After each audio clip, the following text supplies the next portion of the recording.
Il y a quelque chose de plus important dans ce procès que l'enlèvement de quelques morceaux de pain. Il s'agit d'une idée qu'on poursuit. Il s'agit des théories anarchistes qu'on veut à tout prix condamner. J'ai vu les généraux fusilleurs. J'ai vu M. de Galifet faire tuer sans jugement 2 négociants de Montmartre qui n'avaient jamais été partisans de la Commune. J'ai vu massacrer des prisonniers parce qu'ils osaient se plaindre. On a tué les femmes et les enfants. On a traqué les fédérés comme des bêtes fauves. J'ai vu des coins de rue remplis de cadavres. Ne vous étonnez pas si vos poursuites nous émeuvent peu. Ah certes, monsieur l'avocat général, vous trouvez étrange qu'une femme ose prendre la défense du drapeau noir. Pourquoi avons-nous abrité la manifestation sous le drapeau noir ? Parce que ce drapeau est le drapeau des grèves et qu'il indique que l'ouvrier n'a pas de pain. Si notre manifestation n'avait pas dû être pacifique, nous aurions pris le drapeau rouge. Il est maintenant cloué au Père-Lachaise, au-dessus de la tombe de nos morts. Quand nous l'arborerons, nous saurons le défendre.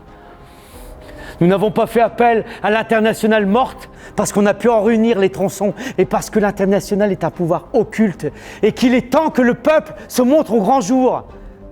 J'aime mieux voir Gautier, Kropotkin et Bernard dans les prisons qu'au ministère. Là, ils servent l'idée socialiste. Tandis que dans les grandeurs, on est pris par le vertige et on oublie tout.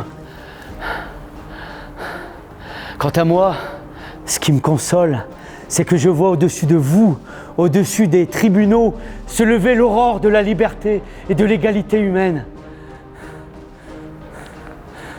Nous sommes aujourd'hui en pleine misère et nous sommes en République. Mais ce n'est pas là la République. La République que nous voulons, c'est celle où tout le monde travaille, mais aussi celle où tout le monde peut consommer ce qui est nécessaire à ses besoins. La République que nous voulons, c'est celle où l'on a les yeux fixés sur l'avenir. On nous parle de liberté. Il y a la liberté de tribune, avec 5 ans de bagne au bout. Pour la liberté de réunion, c'est la même chose. Le peuple meurt de faim et il n'a même pas le droit de dire qu'il meurt de faim. Eh bien moi j'ai pris le drapeau noir et j'ai été dire que le peuple était sans pain et sans travail. Voilà mon crime. Vous le jugerez comme vous voudrez. Vous dites que nous voulons faire une révolution. Mais ce sont les choses qui font les révolutions. C'est le désastre de Sedan qui a fait tomber l'Empire. Et quelques crimes de notre gouvernement amènera aussi une révolution. Cela est certain. Et peut-être que vous-même, à votre tour, vous serez du côté des indignés si votre intérêt est d'y être. Songez-y bien. S'il y a tant d'anarchistes, c'est qu'il y a beaucoup de gens dégoûtés de la triste comédie que depuis tant d'années nous donnent les gouvernants. Je suis ambitieuse pour l'humanité. Moi, je voudrais que tout le monde fût assez artiste, assez poète, pour que la vanité humaine disparût. Pour moi, je n'ai plus d'illusions. Et tenez, quand monsieur l'avocat général parle de ma vanité, eh bien j'ai trop d'orgueil même pour être un chef. Il faut qu'un chef, à des moments donnés, s'abaisse devant ses soldats. Et puis tout chef devient un despote.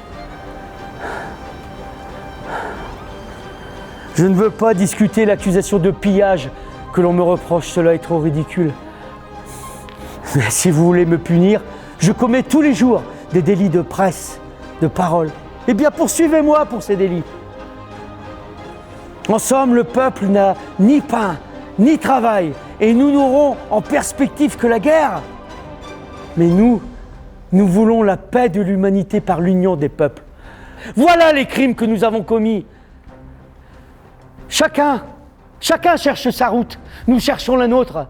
Et nous pensons que le jour où le règne de la liberté et de l'égalité sera arrivé, le genre humain sera heureux.